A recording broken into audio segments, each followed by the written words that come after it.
Children should be kept from all kinds of instruction that may make errors possible until their 16th year. That is to say, from philosophy, religion, and general views of every description. Because it is the errors that are acquired in the early days that remain, as a rule, ineradicable, and because the faculty of judgment is the last to arrive at maturity. Welcome to another video where we go over one of Arthur Schopenhauer's essays. We've done previous videos on Schopenhauer's opinions on reading and writing and noise. We'll link those in the description. As always, the entire essay is very short and well worth reading. There's a link in the description to where you can download the essay for free. With that said, let's take a look at Schopenhauer's essay on education. In the natural state, humans form ideas based on their observations of the world. Experience comes before learning. This is how humans make sense of the world around them. When ideas are generated in this way, there is an obvious link between an observation and the subsequent idea. Traditional education flips this dynamic on its head. In traditional, or artificial education, as Schopenhauer calls it, the idea precedes the experience.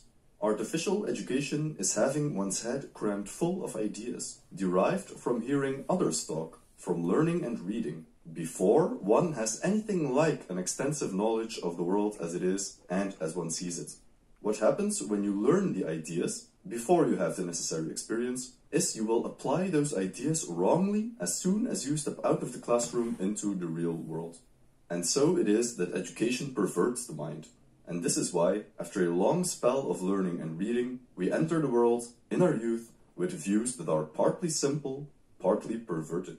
This is because our head is full of ideas which we are now trying to make use of, but almost always apply wrongly.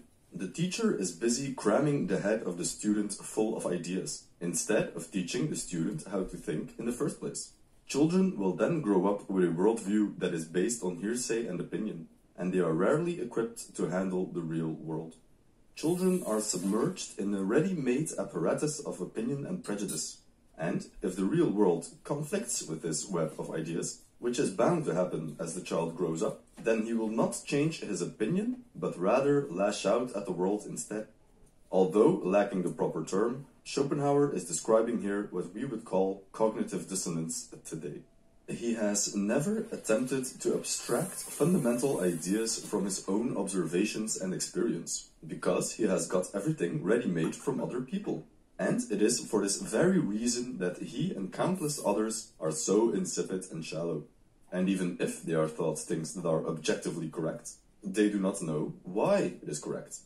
An important part of Schopenhauer's ideal education is making sure children understand the meaning of words. One must next take care that children do not use words with which they have no clear meaning.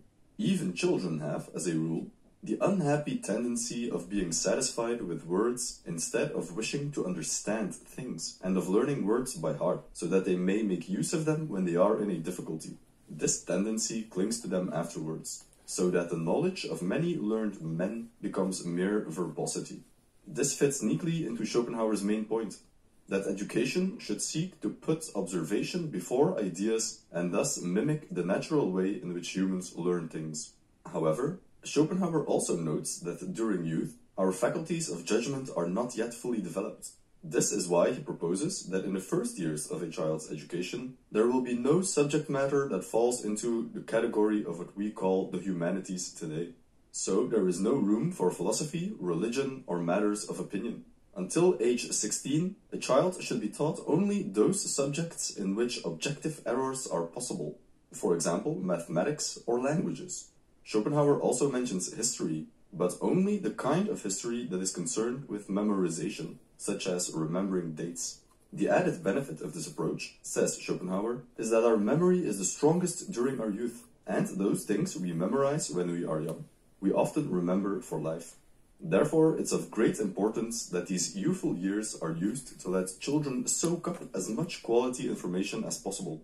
Schopenhauer proposes that a group of experts from every branch of knowledge comes together every 10 years to decide on a canon of essential knowledge. Schopenhauer argues that maturity must come with experience. Today, we might say this is the difference between knowledge and wisdom. For Schopenhauer, engaging with the real world is of extreme importance. Instead, therefore, of hastening to place mere books in their hands, one should make them gradually acquainted with things and the circumstances of human life, and above everything, one should take care to guide them to a clear grasp of reality, and to teach them to obtain their ideas directly from the real world, and to form them in keeping with it, but not to get them from elsewhere, as from books, fables, or what others have said. Those who have learned everything from books and not from the real world lack common sense. In this way, traditional education even kills common sense. This is why so few men of learning have such sound common sense as is quite common among the illiterate.